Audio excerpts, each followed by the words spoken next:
Hey everyone, कैसे हैं आप सब लोग। उम्मीद है अच्छे होंगे। मेरा नाम है माया, जैसा कि आप सब जानते ही हैं, और आप सुनना शुरू कर चुके हैं जनहित की आवाज़। और आप सभी को हिंदी पखवाड़े की हार्दिक शुभकामनाएं।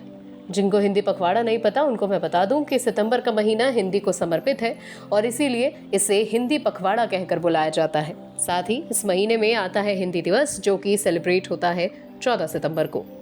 तो हमने सोचा कि जब हिंदी इतनी स्पेशल है, हम सब के दिल के इतने करीब है, तो क्यों ना आपको हिंदी पखवाड़े पर हर रोज इससे जुड़ी एक खास बात बताई जाए जिसे आप ना जानते हो। भाई देखिए, फीलिंग से लेकर गाली तक जो मजा हिंदी में आता है वो किसी और भाषा में नहीं आता। इसीलिए आज से हम आपको बताएंगे हिंदी भाषा से जुड़ी एक खास बात हर दिन। और आज की खास बात भी बताएंगे, मगर उससे पहले एक नजर डाल लेते हैं कुछ बड़ी खबरों पर, जिसमें सबसे पहले बात हांगकांग और इंडिया के मैच की करते हैं, जहां पर एक प्रपोजल हुआ। जी हाँ, किंचिजा की टीम को मैच में हार का सामना करना पड़ा, ये हम सब जानते हैं। लेकिन मैच के बाद उन्होंने अपनी गर्लफ्रेंड को प्रपोज कर दिया और उनका ये प्रस्ताव स्वीकार भी हो गया। अब किंचित के प्रपोज करने का एक वीडियो सोशल मीडिया पर खूब वायरल हो रहा है। अगर आपने नहीं देखा तो देख लीजिए, क्योंकि कह सकते हैं कि टीम मैच जरूर हार गई, लेकिन किंचित ने दिल जीत लिया।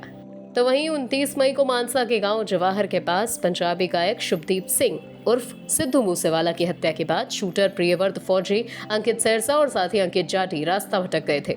ये करीब 1 घंटे तक अज्ञात जगह पर छिपे रहे थे। ये खुलासा पुलिस चार्जशीट में आरोपी केशव ने अपने बयान में किया है। चार्जशीट में लॉरेंस बिश्नोई ने भी ये माना है कि उसने ही गोल्डी बराड के साथ मिलकर के सिद्धू मूसेवाला की हत्या की प्लानिंग की थी। ये खुलासे काफी ज्यादा अहम है।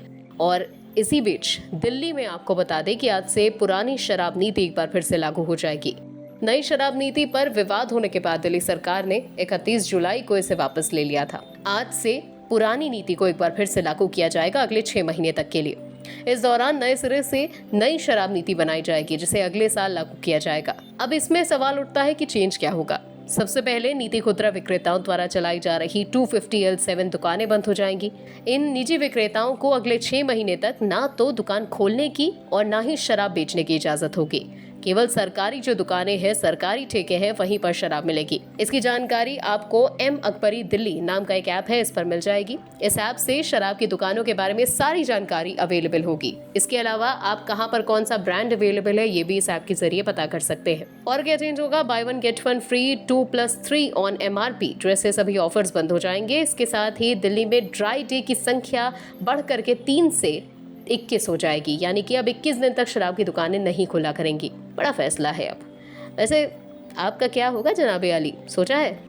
खैर, झमेलेबाजी का एक ताज़ा मामला आगरा से भी सामने आया है, जहां एक शख्स ने अमेजोन की साइट से एक मोबाइल मंगाया और डब्बे में बस चार्जर और कवर निकला। फिलहाल पुलिस ने इस मामले को दर्ज कर लिया है और कार्रवाई करने की बात हो रही है। वैसे आपके साथ कभी ऐसा कुछ हुआ है? नहीं, मतलब होता रहता है। नहीं हुआ? अच्छा ठीक है, कोई बात नहीं, अच्छी बात है। वैसे ट्विटर वालों के लिए मेरे पास एक बहुत अच्छी खबर है। अब आप अपने ट्वीट को एडिट कर सकेंगे। ट्विटर के ब्लॉग पोस्ट के मुताबिक एडिट ट्वीट फीचर में यूजर्स को 30 मिनट का टाइम दिया जाएगा ताकि वो अपने ट्वीट को एडिट कर सकें। उसके बाद ये ऑफिशियल हो जाएगा।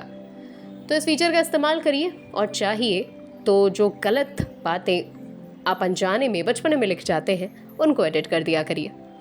अच्छा, बातें बहुत हो गई। अब जैसा मैंने आपसे वादा किया था, आज के हिंदी फैक्ट के बारे में मैं आपको बताऊंगी। तो बच्चों, आज का फैक्ट है कि हिंदी साहित्य का प्रथम कवि कौन है। लेकिन इसमें काफी मतभेद है। दरअसल शिव सिंह सेंगर ने हिंदी साहित्य के आदिकाल के प्रथम कवि के रूप में पुष्ण या फिर पुंट का नाम प्रस्तावित किया है। कुछ विद्वान जो हैं वो सरहपा को भी कहते हैं कि वो हिंदी के प्रथम कवि माने जाते हैं। लेकिन रासो काल तक आते आते प्राचीन हिंदी का रूप स्थिर हो गया था।